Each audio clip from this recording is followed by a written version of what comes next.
Alam nyo mga kababayan, hindi ho tayo magtataka dito sa PH Update kung gagamitin itong sila Tito Soto, Kiko Pangilinan, Ping Lacson, Risa Hontiveros, yung ginawang kaguluhan ng NBI dyan sa Senado. Dahil nga naman paborable yun sa kanilang naratibo na kung saan noong pumasok si Alan, nagkagulo ang Senado, palakpakan. Di ba yan naman hong naratibo nila? Bakit? Para magkaroon ng panibagong rigodon at ibalik sa Soto dyan bilang Senate President. Pero bago ho yung live na yan, itong si Senate President Alan Peter Cayetano, isang like at isang subscribe. Masaya na ho tayo dyan sa mga gusto sumali sa ating community. Yung join button, nandiyan lang ho sa baba. Pagkatapos ho natin na riniakan itong live na to ni Sen Alan, rekta ho tayo sa Billionaire News Channel. Guess ho, dyan sa The Spokes, itong si Attorney Ed Chicos. Naku, matindi ho itong mga kababayan. Hindi naman ho laging dapat puro tayo seryoso dito sa PH Update. Dapat paminsan-minsan tumatawa tayo, no? Hindi na, tatanda ho mga itsura natin dyan. Tingnan yung mga, yung mga masyado seryoso sa buhay, nagtatandaan ng itsura. Kaya tayo dito sa PH Update, kailangan wag natin seryosohin. Kumbaga, paminsan-minsan ano'y natin, kumbaga pakinggan natin itong si Ed Chico, itong si Attorney Ed Chico. Unahin na muna natin itong si SP Alan tapos Ed Chico. Seryoso tapos tatawa tayo, okay? Okay. Naku, walang sounds. Opportunity to tell you the truth, to report, to react. Take note take note. 4.1 million views na ho ang video na yan nitong si Senator Alan Peter Cayetano. Malinaw ho yun mga kababayan. Maraming mga video sa social media, mainstream media, na kung saan talagang nagtatalo-talo sa bayan ng Pilipino. Ito lamang ho ang babala ko para sa mga taga-mainstream media at para doon sa mga bayarang vlogger. Mulat na ho ang sambayan ng Pilipino. Hindi nyo ho sila madadaan sa inyong mga naratibong bayad ng Malacanang. Pakinggan natin. And to make an appeal, first sa mahal nating Panginoon, and second sa ating mga kababayan. First po, hindi pa nagiinit ang puwet nitong si Sen Alan. Meron na naman ng usap-usapang rego dun sa Senado. Pero base dun sa mga kasabihan sa Senado, pagkayang kuplat dyan sa Senate leadership, merong usap-usapan, maingay sa media, maingay sa mainstream media, social media. Kadalasan daw hindi matutuloy yan. Kaya Sen Alan, sabay-sabay nating ipagdasal na gabayan ng Panginoon ang iyong mga kasamahan dyan sa majority. Na sana huwag sayangin yung sakripisyong ibinigay nitong si Senator Bato de la Rosa para magkaroon ng tunay na pagbabago at mailagay sa tamang landas ang Senado. Hindi natin alam, no, para doon sa mga talyanista tensaymada, bayarang mainstream media, ang tamang direksyon para sa kanila maging Senate President itong si Soto, na kung saan sa paghawak pa lang ng, sa issue ng mga maanumalyang flood control project, bagsak na ho silang dalawa nitong si Ping Lacson. Ngayon, hayaan natin itong si Senate President Alan Peter Cayetano. Panoorin natin, tingnan natin, subaybayan natin kung paano niya sa lansanin itong mga issue na to. Saka husgahan natin siya kung dumating ang panahon na pinagtakpan din ba niya yung mga magnanakaw sa Malacanang, ipinospon din ba yung pagdinig dyan sa Blue Ribbon. Magkakaalaman naman ho tayo dyan. ang aking pong appeal sa lahat is we start focusing on the truth and the whole truth. Half truth, hindi pa rin po truth yun. So let me narrate the facts to you and let me tell you the truth. Magandang hapon po sa inyong lahat. First truth, hindi po magulo ang Senado. Ulitin ko po, hindi magulo ang Senado, ginugulo po ang Senado. Iba po yung magulo, iba po yung ginugulo.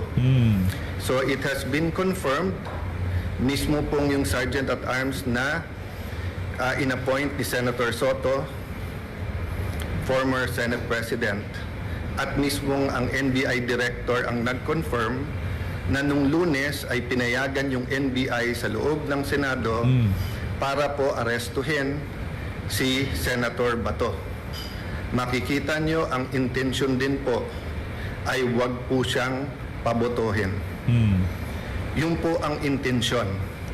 Kung ang intensyon lang po ay arestuhin siya, pwedeng mahinahon na umakyat sa session hall, magpaalam at saka iserve ang warrant. Yeah. So fact number one, katotohanan number one, Nakakalat yung mga NBI sa Senado nung Monday para pigilan si Senator Bato Na bumoto. Yan po Fact na. number 2. Doon muna tayo sa fact number 1. Yun, walang kasinungalingan. Pinapasok ni Tuta Soto ang mga ahente ng NBI para bantayan si Senator Bato de la Rosa dahil maingay nga, maugo nga yung usap-usapan, napapalitan na siya dyan sa Senado. Dahil talagang kung mapapalitan si Tuta Soto, sigurado, pupunta itong si Senator Bato de la Rosa, papasok siya. Kaya pinapasok ko nitong tingnan nyo naman kung gaano kaluloko itong mga siraulong senador na to. Pilit ho nilang binabago naratibo. Di ba? Ang nanggugulo daw, mula daw pumasok itong si Sen Alan, gumulo. Paano hindi gugulo? Palitan pa lang, ginugulo na nila. Ayaw nilang papasukin itong si Sen Bato. Dapat hinayaan mo na pumasok sa Senado, hinayaang bumoto, ginawa ang kanyang mandato, na ibinigay sa kanya, ng mga bumoto sa kanya. Saka doon pag-usapan, hindi makikipagabulan kayo, nasa loob ng Senate premise. Napakalaking kabastusan naman noon sa sambayan ng Pilipino. Para doon sa mga nakipagabulan dito kay Senator Bato. At walang iba yan, kundi ang NBI. Hindi PNP NBI. Ang kinakasangkapan ho talaga ng mga siraulo sa Malacanang ngayong mga panahon na to, ang NBI, para guluhin yung mga mga pwedeng guluhin ngayong mga panahon na to. Masasabi ko na pong fakto ngayon kasi po nagawa na namin. Fact number 2, hindi totoo po ang propaganda ng dating majority, ngayon na minority. Yung propaganda po ng mga dean of the law schools, and I'm asking these deans to issue an apology. Ang Sino ba yan? Si Mel Santa Maria? naniwala po sila sa propaganda. Let me correct myself, Naniwala sila sa propaganda. Yung propaganda is that the new majority is here to stop the impeachment. We received the impeachment sa gitna ng kaguluhan Wednesday night. I signed the letter yesterday, sent it to the House of Representatives. Na-receive na po nila at nakalagay sa sulat na ayon po sa rules ng Senado, kasama sa order of business sa Monday. And kung walang magque-question ng rules, at sa aming caucus nag-agree walang magque-question ng rules, ng impeachment rules sa hanay po ng majority o sa amin pong 13. Therefore, we can already convene as an impeachment court on Monday. So lahat po ng kinakalat nila na ito po'y lahat na nagaganap para protektahan lang po ang isang tao ay hindi katotohanan. Sinungalingan. Meron na nga date May 18, magko-convene ang impeachment court. Pagka nag-agree lahat, by the way, sa mga hindi pa nakakaalam, yung sa mga hindi pa nababalitaan, all-time low ho ang piso ngayong mga panahon na to. Magsi-62 na ho, mga kababayan, mga lakabakan. Congratulations sa Marcos administration. Laging sila yung kanilang record-breaking, laging record-breaking. Hindi na ho sila nakontento sa 59, 60, 61. Magsi-62 na ho ang palitan ng piso sa dolyar. Anong magiging resulta niyan? Mahal na presyo ng mga pangunahing bilihin. Mahal na presyo ng mga produktong petrolyo. Okay? Pagka nagmahal yung mga yan, magmamahal yung mga basic goods and services. Di ba? Dahil yung mga basic goods and services na yan ho ang kinukonsumo nila para gawin at ihatid kung saan man makakapunta yung mga bagay-bagay na yan. Okay? Ang produktong petrolyo. Pinabibili ho natin dyan, dolyar. Ngayon, ang hina ng ating piso, pambihira. Piso is weak because the dollar is strong.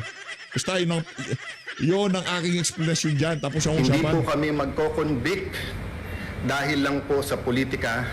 Hindi rin po kami mag-aakwit dahil sa politika. Impartial impeachment trial ang nasa konstitusyon. Yun po ang balak naming gawin. So, truth number 1, NBI ang lumusob at pumasok sa Senado at nakipaghabulan sa isang senador kahit pwedeng hintayin na lang sa session hall or sa office of the President. Fact number 2, ginugulo nila kasi nasira yung kanilang narrative. So, fact number 2, pwede nang mag-umpisa sa Monday ang impeachment trial. Ako nga'y medyo nababahala kasi baka gamitin yung issue na to para maraming magsalita sa Monday. tapos sa amin ibabalandra kung bakit may delay sa impeachment. Fact number 3, kinausap, inimbita ko sa opisina ko, sabi ko pwede pa siya magsama, pero pinili niyang mag-isang pumunta sa office. We had a number of senators there, and sinabi po ni NBI Director, he will follow the Senate and he will not arrest sa loob ng Senado. We told him to submit the warrant para makita namin. Sabi niya nung Lunes, Tuesday niya isasubmit kasama ang sulat. Yan. Pinayagan namin iuwi niya yung 10 operatiba niya, agents niya, with the condition na ibibigay niya yung spot report. Hanggang kahapon po, hindi binibigay. Ang alam ko hanggang today, hindi binibigay. Pangatlo po, sabi niya, hindi siya kikilos, hindi niya pakikilusin ng NBI nang walang coordination sa amin. Wednesday morning pa lang po, may reports na po kami na naglalabas-pasok po ang mga NBI agents. Naka-alert na po kami ng Wednesday. Pagdating po ng hapon ng Wednesday, paulit-ulit sinasabi po sa akin na meron pong NBI agents na naka-full tactical gear. Ibig sabihin po, naka-uniforme, may vest, may mahabang armas na nasa GSIS. Nagbigay ng contact person si NBI Director Matibag. Tinawagan namin yon at sinabi niya, pinapaabot ni Director, walang NBI sa Senate, walang NBI sa GSIS. Nung hapon, umakyat sa akin si General Mao at nagsabi po sa akin na may nangyayari sa mga pinto at yung GSIS ay nagsasara ng mga pinto at nagsasabing kahit senador po ang dadaan doon ay kailangan inspeksyonin. Sabi ko kay General Mao, pakianyaya sa head ng GSIS, administrator yung nagamit niya noon, I think he meant GM. Sabi ko, I'm willing to talk to him very calmly, please call him. The next thing I knew, meron na daw mga armado doon. I asked them to call NBI ulit.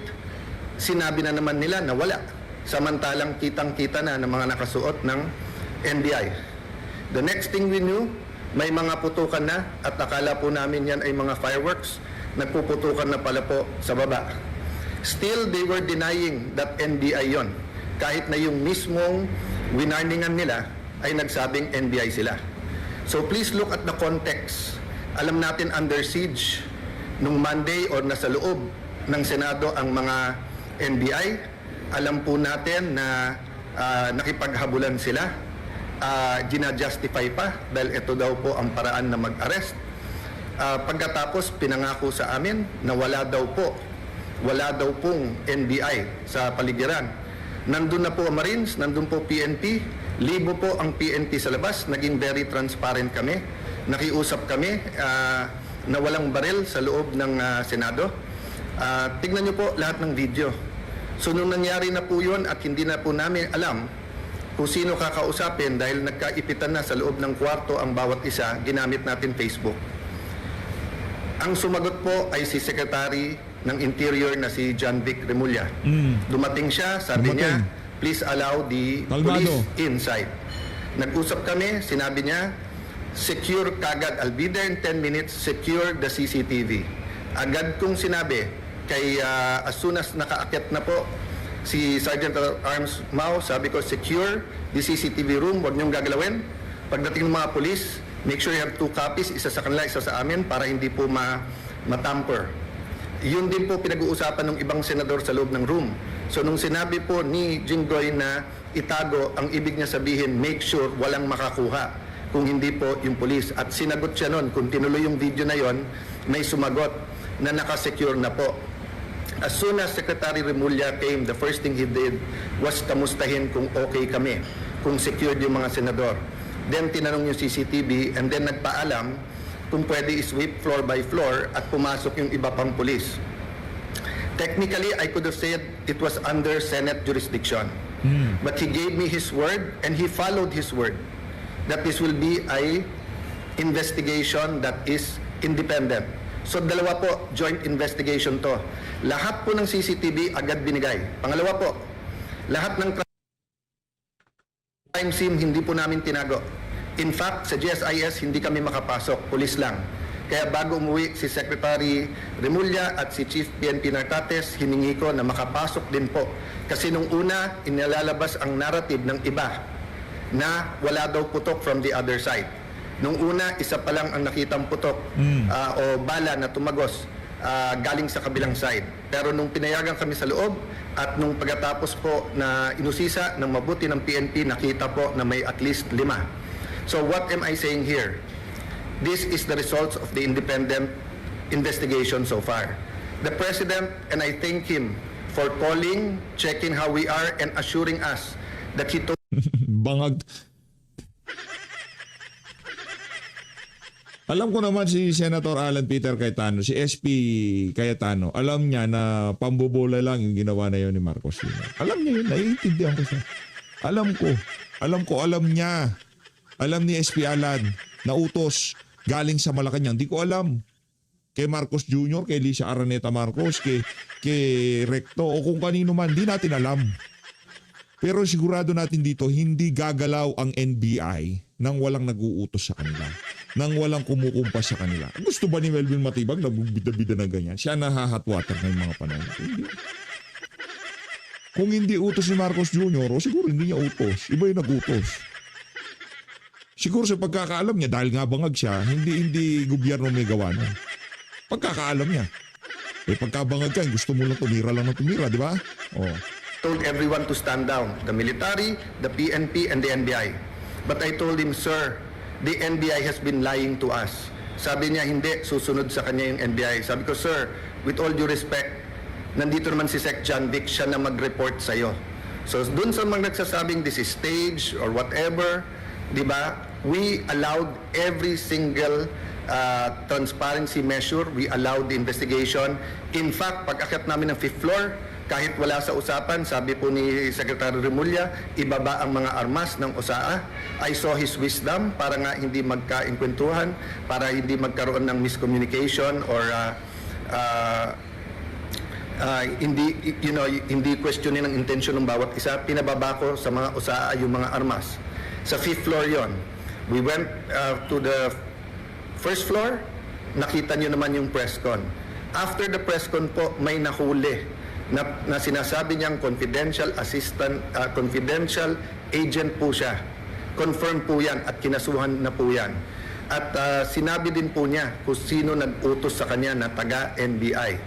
It is about this time na nagsimula pa lang mag-iba ng narrative ang NBI. Biglang umamin na nandun at biglang may sulat daw na ang GSIS ay nag-request ng security. Kailanman po wala sa history ng GSIS na NBI ang kanilang tatawagin. Parati po yung pulis. Ang NBI po ay hindi taga-secure. And even assuming for the sake of argument, may usapan na po kami ni Director Matibag na in the building, around the building, kasi pinangako niya sa akin walang checkpoint sa labas ng NBI. Samantalang nakita namin po yung video, NBI, pinabubuksan po yung mga kotse ng senador. This was on Monday. So sunod-sunod po ang kasinungalingan po ni NBI Director. I believe Hindi naman SP, hindi naman magsisinungaling yan, hindi naman mag-aangas ng ganyan yan. 'Di ba? Kung wala siyang utos, wala siyang kumpas galing sa taas. Oh, hindi si Melvin Matibag ang sinungaling. Mas sinungaling yung mga principal niya. Sino ba talaga presidente ng Pilipinas? Si Boying Remulla? Hindi ko alam. Sa totoo lang, di ko na alam kung sino pa presidente. Si Lisa Araneta Marcos, si Ralph Recto, si Marcos Jr. pa rin ba? Di ba? Di na natin alam kung sino yung papaniwalaan natin. Nung una sabi, hindi, gobyerno ang may gawa niyan. Anak na to ka maya-maya. Nandun kami sa GSIS. Nagkaputukan pala NBI tsaka anak ng Petrang yan. Apakasinungaling. believe he's lying to the President. That is my personal belief. I believe he is giving him false narratives. Kung false narrative at finifeed niya ng mga kasinungalingan, etong presidente, bakit ngayon si Boying Remulla preventive suspension itong si Mao Plasca ng 6 months? Ang tanong, bakit? kanino na naman kumpas yan? Hindi na naman kumpas yung presidente? Anak ng toko, hindi pa pwedeng kumastigo pagkatapos ng preliminary investigation. Kung merong findings na merong lapses itong si Mao Plasca, doon siya i-preventive suspension. Ganon. Brasuhan? Pambihirang yan. Kasama po nila si Senator Trillanes nung Monday. Senator Trillanes had no personality to do that, but he is in coordination with many. Let me express my sadness, my regret.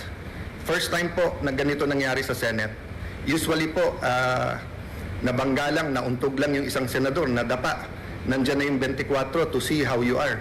Usually po, may threat pa lang sa Senate, pupunta na dyan lahat to see how. But makita nyo naman po, parang bula na wala po yung buong minority. Pagkatapos wala kaming narinig hanggang mga 10:30. Nung sinabi lang po, 9, 10, I don't know the time anymore.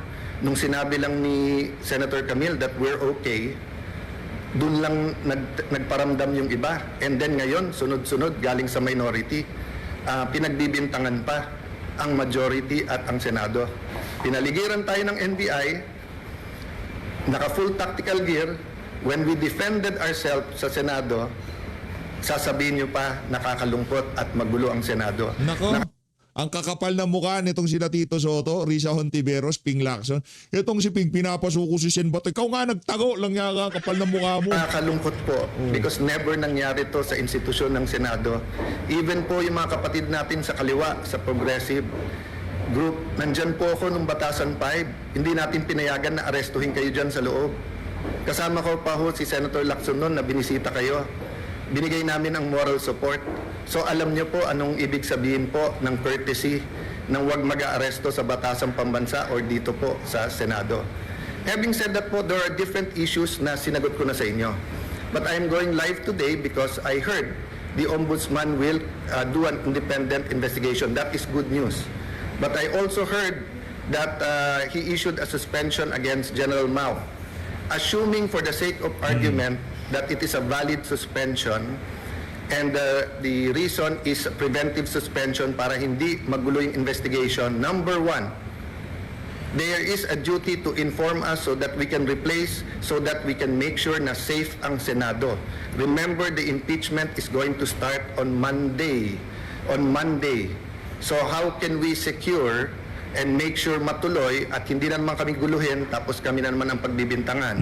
Number two, bakit po, and I like to honor and express, diba, that in my dealings with the Ombudsman, Boying Remulla, it has always been with respect. We many times disagree, but he, to me, had an open mind. We disagree in legal, but he listened. If he disagree, he disregards. If he agrees, so let me just appeal to the Ombudsman, suspend also the NBI director because he is more a suspect than General Mao dito. We do not want to set a bad example in the independent investigation, and we do not want to put the Senate in harm's way. If we tell the OSAA, the Marines, the PNP who are all there, that pagka may armed men all around the Senate, we cannot defend ourselves. Sino po sa inyo, mga kababayan, pag may winorningan na kayo na wag na kayong lumapit sa bahay namin, lumapit sila naka-full tactical gear at meron pong mahahabang armas. Sino sa inyo hindi magve-verbal warning na umatras na kayo? At pag hindi po kayo umatras, Si Sergeant at Arms Mao Plasca, ginawa lang niya trabaho niya. Ngayon, naka-preventive suspension siya. Yung mga NBI agent na nandoon sa scene na yon, na kung saan sumagot ng putok, hindi ba sila ipi-preventive suspension? Yun lang naman tanong eh. Kasi napaka one-sided, hindi pa nag-uumpisa investigasyon ng ombudsman. Kagad, meron na kagad ganito. Anak ng Petrang Garapata. Nakakaloko. sino sa inyo ang hindi magwa-warning shot? At ine-expect nyo kaya nga warning shot ay aalis at uuwi na sila. Pero ano po ang naging reaksyon? Bumaril po paloob ng Senado. It is the first time, ang alam ko lang po may barilan sa Batasan nung kudita. I don't remember now if that was 87 or 89. And I don't even know if it was inside the Batasan. Pero it is the first time na Senado babarilin sa loob ng Senado. Lahat po ng Senate media were in the second floor. They have footages po. The investigation can be done independently. I have held off from the Senate investigating ourselves. Diba? We can also investigate. But I don't want this to be political. I want it to be calm. I want to respect yung sinabi ng Presidente. And I assume good faith. I assume he was telling me that based on the information he had at that point. I take offense that the Executive Secretary posted in his Facebook na staged without waiting for the investigation. Hindi ako nakatanggap ng tawag sa kanya na kamusta na mga senador, kamusta kayo? Grabe. I promised Ang kapal na mukha ni my Recto. family and some people I will not be emotional in this broadcast, but ito lang po ang pahatid ko po sa lahat ng executive department. Kung anak niyo po kaya yung nandun, kung asawa niyo po kaya yung nandun, yung mga anak ni Joel Villanueva, haven't they suffered enough kahit na sunod-sunod ang false narratives niyo sa kanila? What do you think they felt when they thought na baka hindi makalabas ng buhay yung kanilang tatay? Si Camille, bata pa, kakapanganak lang, di ba? Few months ago. Nandun po, naipit sa loob. Hindi malaman kung anong gagawin. My sister, she's healthy, she's beautiful, but she's not a teenager. If she had a heart attack, anong gagawin nyo? Yung staff ko na legal, hindi political yung mga yon. Di marunong sa politika. They just joined me this term. Traumatized silang lahat. Sabihin nyo may mali na mag-warning shot. Sige na po, may mali. So ang sagot po ng NBI, kung may mali ang Senado, barilin ang mga Senado. Kayo po sa minority, mas importante sa inyo ang 2028, mas importante sa inyo ang Senate presidency, Nako. kaso sa buhay ng mga kasamahan nyo. Anong O sige, natin si tanggapin Tuta? ko na yun. Tanggapin ko na kung meron utak pulbura, meron din utak politiko. Politika. But you're willing to see the Senate that way, and you're willing to join the narrative, to flip the narrative to say that since I got there, magulo ang Senate. Why? Kailan naging crime ang magpalit ng Senate President? Sino ba nagpapasok ng NBI kaya nagkagulo nung Monday? Hindi ba si Senator Soto? O, sino ba nagpadala ng NBI nung Wednesday kaya nagkagulo? Hindi ba si Director Matibag? Sino nag-utos sa kanya? I believe the President told him to stand down. But anyone below the President could have said, no, ako sundin mo, tumuloy kayo doon. He could have called me and told me na huwag kayong maalarma, nandyan. When my sister called, ano sinabi niya? When Senator Loren, he kept on denying. Nung sinabi ng sister ko from the back, kasi hindi na namin malaman. Kinakapitalize din ho kasi ng administrasyon ni Marcos Jr. itong mga ganitong klaseng kaganapan para hindi mapag-usapan ang lagay ng ating ekonomiya, paghihirap ng sambayan ng Pilipino at napakaraming issue pa na kinahaharap natin ngayong mga panahon na to. Yun ho ang buong katotohanan dyan. Di ba? Kinakapitalize ho talaga nila. O, yan lang naman ho yun. Teka, ba't tayo gumana? Anong nangyari? Yo. Nangyayari, do your job. Pinagsisigawan yung sister ko na wag mo akong sigawan. Yan po ang response ng ating NBI director nung akala niya, nung naraman niya na under attack ang Senado. Hindi niya sinabing, ma'am, susugod, ma'am, titignan na, ma'am, pupulautin, ma'am, tatawagin namin ng DND, ma'am, tatawagin namin. Hindi. Ang sinabi niya, wag kayong sisigawan. So mga kababayan, kung tumawag kayo ng 911 at sinabi yung nilulusob ng mga bahay niyo, may mga armado na puputukan at ang sabihin ng taga 911 sa inyo, huwag niyo ako sigawan. Ano po mararamdaman niyo? So, I have held back emotions. I have tried to answer as much as I can. I have a narration of facts. I have the videos. I could have made accusations yesterday sa harap ng media. They know what really happened. But I didn't. Why? Because our country is in several crises right now. The crisis brought by the oil shock. So I want the 5 or 7 bills that can help us. Tinawagan pa ho ako ng DepDev, yung dating NEDA na secretary, kasi biglang kinancel ang LEDAC sa Tuesday at sabi ko, willing ba akong ituloy? Ito, willing po, dahil napaka-importante to. At sabi niya may i-discuss na new taxes na importante. Sabi ko, willing to listen. O yung pala, sinasabi ng mga kasama namin, kinakausap at tinatawagan at yung iba'y tinatakot dahil kailangan daw magpalit ng Senate President sa Monday. Politika na po yun, isang tabi natin yun. Let's go back to the main issue. The integrity of the Senate. The President used to be a senator. He understands this. That's why he went on national TV. I believe that's why he called. Because he wants to make sure we know in the Senate that he will not allow that. Pasensya na po sa mga kaibigan, mga kakampi sa DDS. I take that po, yung sinabi ng Presidente, I assume good faith. I assume that Naiintindihan ko si Sen. Alan doon. Naiintindihan ko. Okay? Pero tayo kasi mahirap na tayong papaniwalain sa mga kabalbalan nitong si Marcos Jr. KOJC Siege, walang baril, walang tear gas, walang mga armadong otoridad na pumasok sa KOJC. Kasinungalingan ho lahat yun. Walang makakapasok na ICC, not in a million years. Hindi lang pinapasok, tinulungan pa nila. Yung pera galing sa flood control, pinang-check-in pa sa kanila. Di ba? Oh, may mapapaniwalaan pa ba tayo? Wala na ho. Di ko sinasabi si Marcos Jr. nagpa-check-in.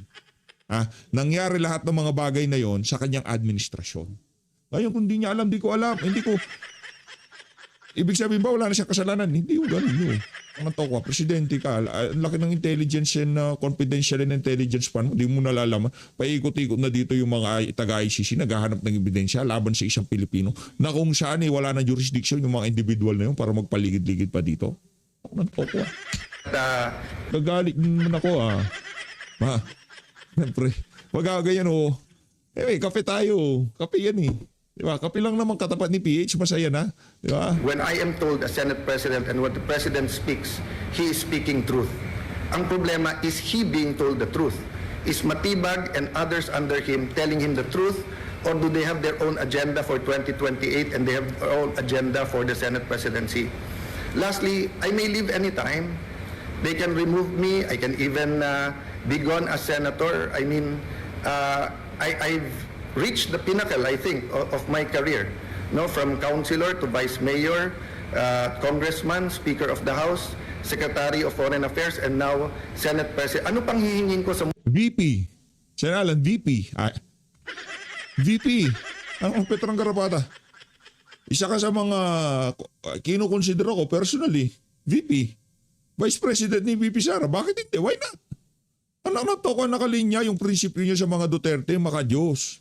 Di ba? Ano pang hinanap mo? Nandiyan si Rodante Marcoleta, Senator Alan Peter Cayetano. Pero si Marcos, please. Wag naman. Pero kung VP, why not? Para balagbag tayo, di ba? Balagbag tayo, VP. mundong ito? Comment ko kayo sa baba kung sangayon kayo na mag-VP itong si Sen. Alan. Ano bang ipagdadasal ko sa Panginoon? Siguro po, dito sa local, kasi mahal ko po ang aming bayan ng Taguig at Pateros, di ba? But so far as national, wala na po akong hanapin. Tahimik po buhay ko. Tahimik po buhay ng ate ko. We're minding our own business.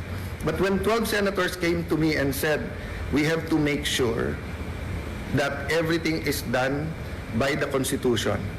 Simple ang sinabi ko, will we have a fair and independent impeachment process? They said yes. Are we all willing to sacrifice? Yes. Are we going to be confrontational at every move? Hindi. Pero bakit po ganito ang inaabot namin? So again po, hindi po kami magulo. Ginugulo po kami. So again, Honorable Ombudsman, please consider, remember po in an investigation, it's not only the result, it's the process. So there will be no independent investigation while the NBI officials hindi lang po yung director, yung pong head ng transnational crimes, kasi yung po ang tinuturo ng kanilang confidential agent. Hanggang hindi po sila sinususpend, tapos ang sinususpend po ng sa Senate. So mga kababayan, asahan niyo po sa Lunes, ang focus, ang attention, bagaman napaka-emotional tong mga nangyayari at bagaman existence na ng integrity na ng Senate to, alang-alang po sa ating mahal na bayan, alang-alang sa konstitusyon, we will focus na makonvene yung court. Kung may gugulo po niyan, hindi po kami. By the way po, pag convene namin as a court, pag-issue po ng summons, hindi pa ho magsa-start ang trial kasi sasagot pa ho ang Honorable Vice President. So wala pong dahilan na magmadali silang magpalit sa Monday even if they will recycle another narrative to say that this is for the impeachment. I ask our young people now, yes, there are, dati kasi pagka nag-issue ng statement lahat ng deans, ako mismo bilang idealistic na law student, kahit tatay ko mismo na idol ko nagsabi bilang batas, nasusway din po ako. Pero tignan nyo po yung katotohanan versus po sa propaganda. Sabi ng mga deans, ang palitan daw ay para makontrol po ang impeachment at para po ma-dismiss. I'm paraphrasing, di ba? Or whatever you call it, whatever word you use it. Hindi po. In fact, mas mabilis pa ho kaming kumilos. Kasi pwede pong Thursday na namin check-in, lahat ng annexes, etc. Kasi nagkagulo sa Senate ng Wednesday night. But hindi po. I think the very professional Senate Secretariat, despite yung buong gulo, tuloy-tuloy po. Tuloy-tuloy po yun. So again po, you want an independent investigation, go ahead po. Pero delikado po kung ano magiging katotohanan because ang katotohanan po, ang Senado ang ginugulo. We will keep you updated. Again, we have all the facts. Sa mga matitinik na reporters na may mga tanong na pointed, I'm talking about outside the Senate kasi inside the Senate nakapagtanong naman sila. We're ready to answer all of the questions. We just Kahit si Mau Plascan, yung majority ng mga interview niya ay talagang napaka-consistent ng mga sagot niya. No? Talagang ang kanya lamang, pinoprotektahan niya lang yung integrity ng Senado. Dito masyado na naman tayo dadala doon sa mga binitawan na yun. Ito si SP Cayetano. No? Punta muna tayo dito kay Sir Ed Chicos. Game, tanggalin na ho natin siya na SP Alan dito. Chicos tayo, game! Sa comedy gold Eto yata. nga Itong Yumaman na naman ako sa Facebook. Alam mo naman pag may engagement, may bayad, hindi ba? totoo yan. Pero isang malaking karangalan to be a part of the show. Again, and of course si Attorney Trixie, I always say this, she's one of the most brilliant persons I've ever met with. Alam mo yan, ma'am. Nung naging spokesperson siya, she really brought so much class and elegance Aray, sa nakaharap ako sa posisyon. inyo kung Sir, tayo mo muna. Aray ko, Auntie Claire, para sinasabi mo si Auntie Claire, walang class, walang... Ano ka na May papuri ko sa iyo. Wait lang. Dapat, Naunahin ako, kailangan. pag hindi mo pa-turn, huwag kang masyadong i-epal dito, sir. Hindi porket host ka. But seriously, ma'am, alam mo yan, di ba? I've always admired her. Pero ang tanong ko lang, mama, napansin ko, tinatawag ka nilang diwata sa Senado. Kasi araw-araw, andun daw si Ma'am Trixie sa Senate. Uy, isang beses Sabi lang. nila, kulang na lang mag-vigil ka. Sa loob. Pinapatanong nila, saan daw nagpunta si Senator Bato kung alam mo daw. Tinanong talaga yun. May nagtatanong, baka nung alam mo, ma'am, yung totoo. Kasi ako lang ang hindi binigyan ng interview. Kaya nandun ako araw-araw. Hindi. Once lang talaga. Sa the rest of the time, nandun ako sa rally, sa labas. So kasi nungalingan pala yung mga pinagsasasabi ng mga tao, ma'am, na araw-araw ka daw, nag-vigil ka daw sa Senate. Sa Puro fake news yun. Sa compound. Sa compound. Hindi naman sa loob ng Senado. So pag nasa SM ako, nasa Senate din ako. Ganun ba? Malapit lang yun eh. Dapat linawin natin. O kaya yung sa hotel. Anong hotel yung nandun ngayon? Ay, ikaw, hotel? hindi ka mahilig sa Hindi hotel. ko alam. May Alam mo hotel? yan, hindi ko mahilig Hindi sa yung hotel. dating Westin Plaza. No, Wala, nandun No, not sure. Anong pangalan si ulit? Kong eh. Kung Yung dating Westin Meron Plaza. ka bang Westin. hotel? Ano nga Ay, pangalan oo, ng yung- hotel na yun? Oo nga. Oo. Seryoso ako. Sofitel. Sofitel. Sofitel. Oo, Sofitel. Pero of course, gusto ko rin ito na, time mo na. Ayan, ito. Okay, hindi ka nag-aanap. Sabi ko sa'yo, antay ka lang, meron Napagdagansa po, hindi ato, di ba? Antay ka lang. Gutierrez to, ha? Sabi ko sa'yo, antay ka lang, may papuri din. And of course, si Kong Nani. Alam mo, Ma'am Trixie, nirecruit ko na yan sa grupo namin na stand-up comedy insanity. Kasi ano siya, combination siya ng wit and humor. Totoo. Talaga? Sir, may dahilan kung ba't tinawag kang Spice Boy nung araw, hindi Ako yung ba? paminta. Oo. Alam naman, akala ko ibang paminta.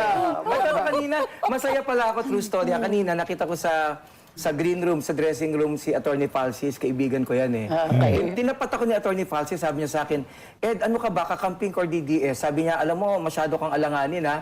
Sabi ko, actually, pareho tayo. Palakpakan natin, palakpakan natin, palakpakan. Walang mga natin itong si Attorney Ed Chico. Mahusay talaga. Mahusay. Gusto ko na magpunta doon sa comedy bar nitong si Sir Ed. Pagka nga nagawi tayo dyan sa lugar na yan, papasyalan ko talaga yan.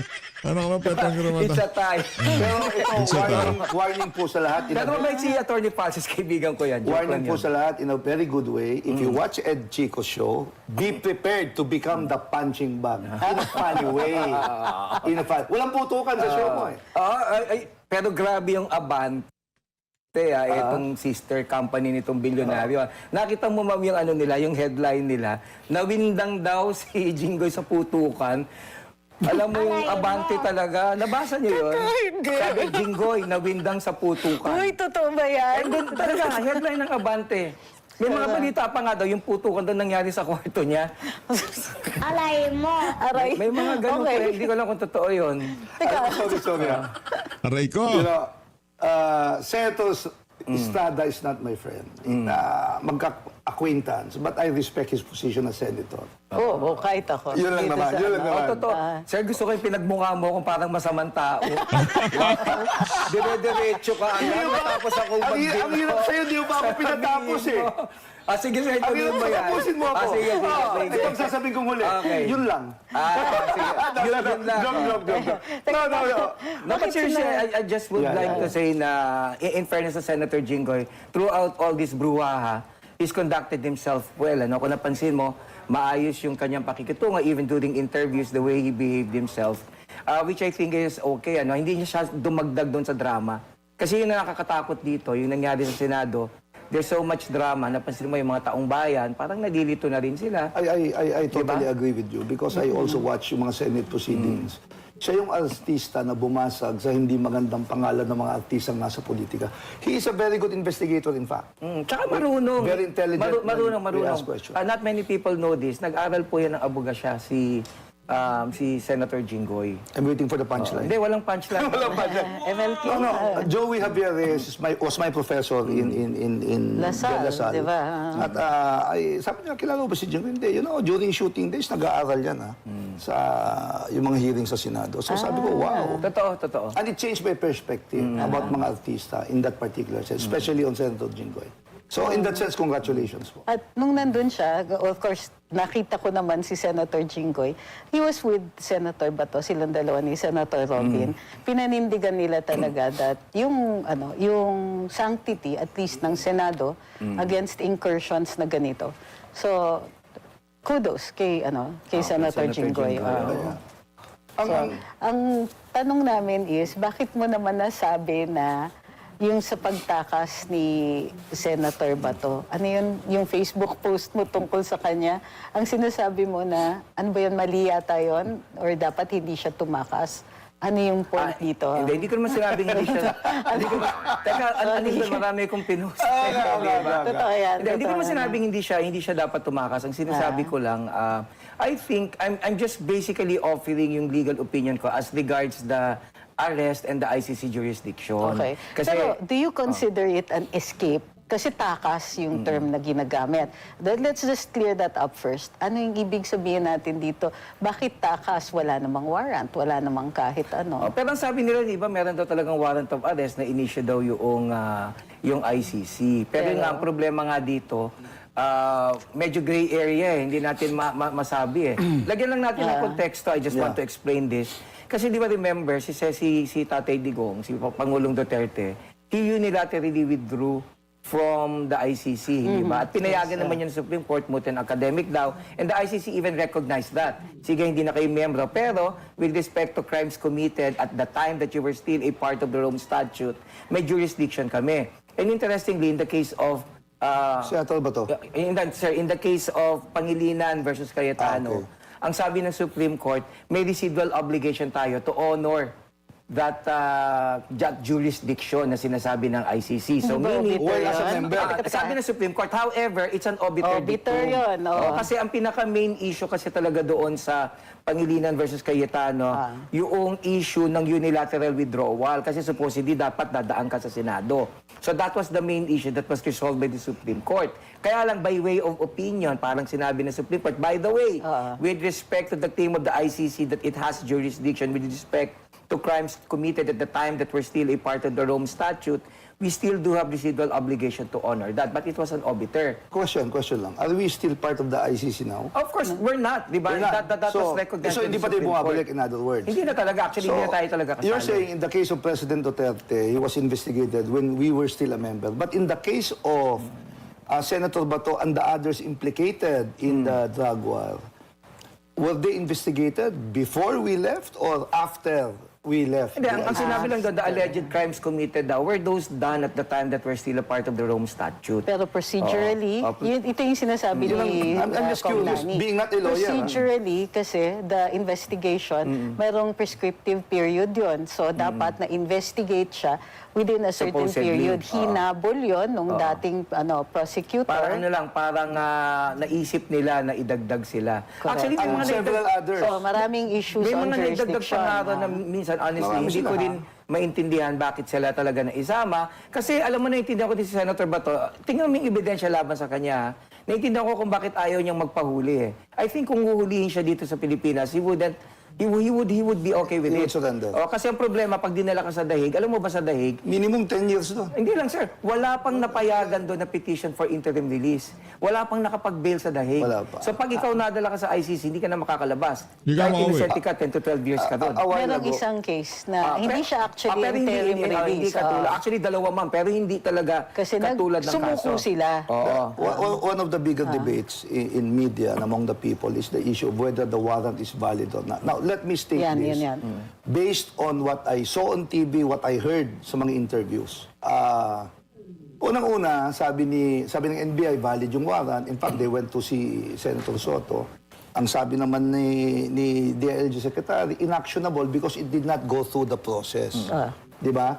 From ICC to Interpol to transnational crime, di ba? To And then possibly through a court pa. at possible, yun, medyo hindi ko naiintindihan to yun. ano Ang intindi ko po kasi pag nahuli kayo, dadaling ka sa court. Yun lang ang intindi ko ron eh. So, government was not acting with one voice. Ang problema kasi diyan, yung validity ng warrant is not within the province of the NBI or any law enforcement authority to decide on. Yes. Kasi it is something that only the court could determine Yes. whether or not Neither it's can valid. they enforce So, it. which court, so what court at this point, the international court or any of the Hindi, local kasi courts? ganito nga kasi naging problema dito, hindi ba? Yung mga gustong hulihin siya, Magaling, diretso magaling. siya sa... Magaling itong si Ed Chico. Magaling magpaliwanag. Hindi siya DDS, hindi siya Pinklawan, hindi ko alam kung ano siya. Sabi niya, alanganin siya, pero yan ang mga gusto nating naririnig na argumento.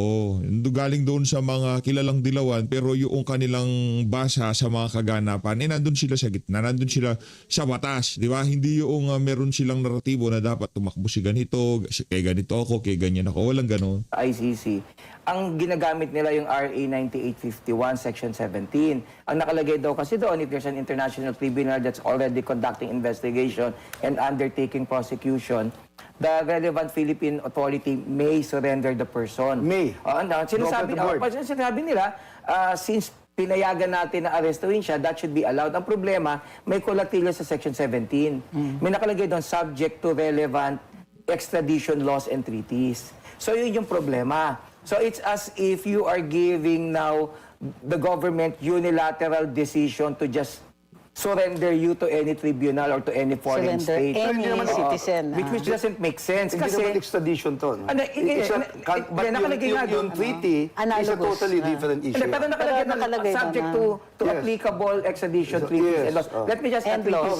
and let me just explain. Halimbawa, you're trying to extradite an individual Yes. because apparently he committed a crime of genocide in another country. So that person now, that country wants to extradite that person. Yes. So pag hinuli natin dito yan, based on extradition rules, kailangan dadaanin mo muna sa court yan. Why? To determine the validity of the warrant, to ensure that his rights are protected, and to even determine whether or not the offense Yes, I is agree. extraditable.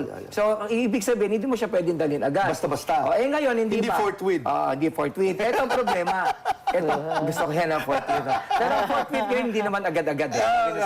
Reasonable time. Pero this is where it Sabi ng court. This is where it gets interesting. Ang sabi ng mga tao na gusto siyang diretso sa dahig, kasi may jurisdiction pa raw ang ICC. dahil daw sa mga yung criminal daw na allegedly ginawa niya, were done at the time na Prior miyembro to tayo. withdrawal. O sige, sundan natin yon. So, ibig sabihin, kung nire-recognize mo yung jurisdiction ng ICC, di dapat govern ka pa ng Rome Statute with respect to that particular issue. What does Article 59 of the Rome Statute provides? Yan na. Sabi ng Rome Statute kasi, kapag ka ikaw ay hinuli, hindi ka ididiretso doon, idadaan ka muna sa local judicial process. Yes. Bakit? Kasi nga, para tignan, una, kung valid yung warrant. Yes. Hindi mo naman kasi malalaman yan kung di Yun makikita ang ng tanong ko. korte. Yes. Among Hinahinay ka ha, Attorney Ed Chico, baka yung ano mo, yung comedy bar mo biglang ipasara yan, mahirap na. Baka bigla meron ka maging sex trafficker. Hinay-hinay, ano ba? Ay, hindi, babala lang naman. Kasi di pa ako nakapunta doon. Pag nakapunta na ako, kung gusto ng paratangan ng kung ano-ano yung comedy bar na yun, eh, bahala na sila. Gusto ko muna makapanood ng live show doon. Live show ng comedy, ha? others, rights should be respected. And ito lang historically, wala pa akong makita na isang sitwasyon, maliban na lang yung Amerika nang bubuli kasi kinikidnap ka. Historically, sa buong mundo, wala pa akong nakita na naaresto na idinidiretso. Yes. Everyone has to go through the local Yes, judicial process. Case in point, si Bashir ng Sudan. Si al-Bashir matagal ng yun. Sudan, Si al-Bashir, several warrants of arrest were actually issued by the Yes. ICC against him. Yes. There was this one time, umaten siya ng kompetensya sa South Africa. Alam mo ba ang ginawa ng ICC? They coordinated with the Interpol, tapos they had to go through the local judicial process. Hindi nila nakuha. And right now, parang 13 or 14 countries, they were attempting to get him. And some of those countries, which are member of the Rome Statute, refused to cooperate. So ang ibig ko lang, actually hindi ko rin kasi maintindihan. I guess you can also May underlying help answer doctrine that. of sovereignty, di ba? Yes, ma'am. Pero hindi ko maintindihan. Ano bang masama kung bakit hindi mo na kasi dalhin din sa local, sa domestic court? Yeah. Iyan ang tanong ko sa inyo, ano sa tingin nyo? Because walang evidence.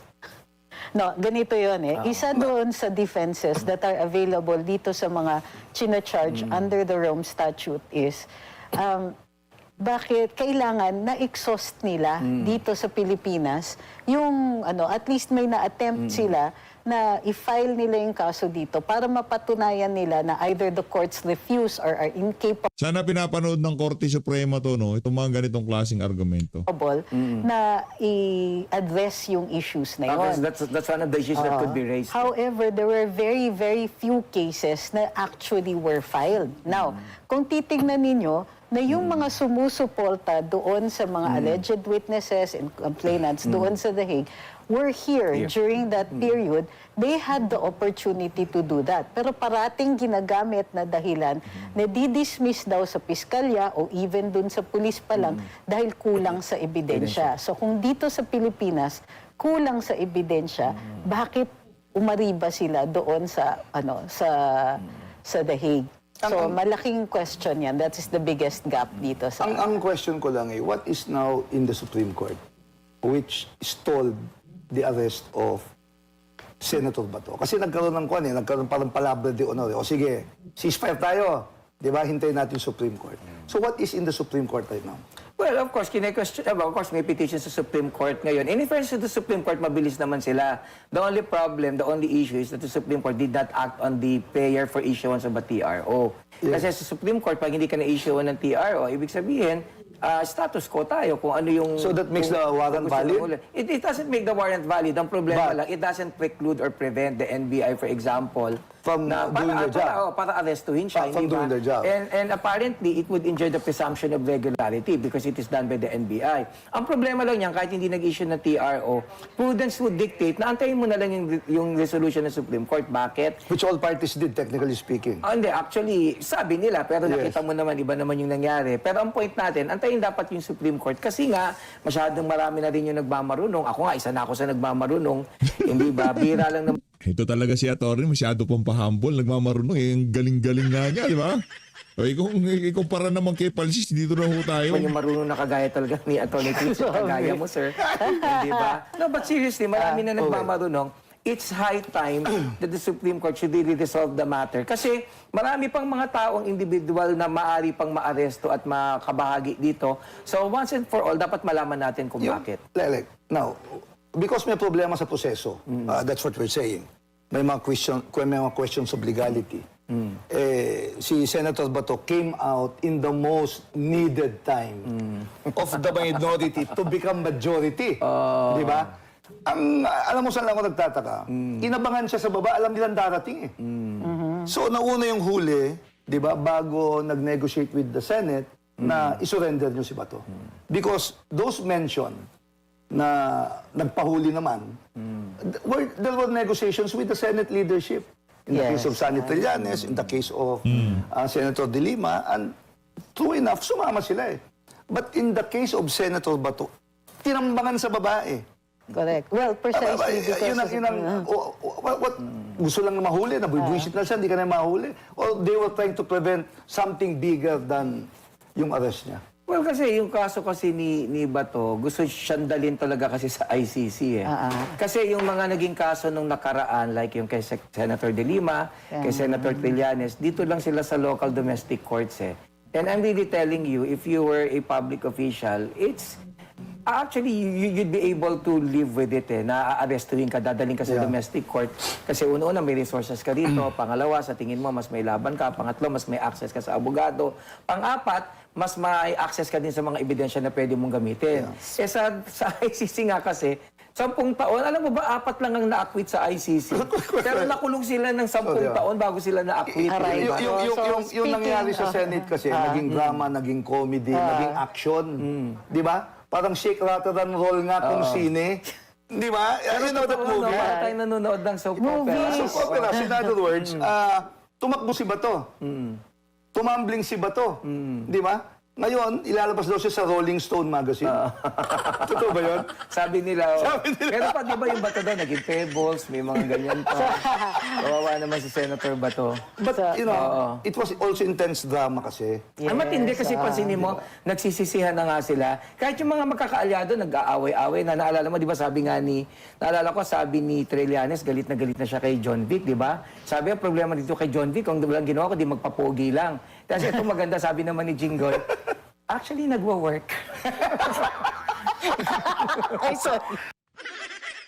Effective yung pagpapapogi. Bahala ka dyan! Joke lang yan. Joke yan. Nakita ko lang na sobra, makikita mo na sobra yung intensity ng drama na kabi-kabila yung mga naratibo, kabi-kabila yung mga away, yung kahit nga si di ba? Kahit nga si Cayetano, hindi ba? Nagsisigaw na din siya doon. Sabi niya, we are under attack, hindi ba?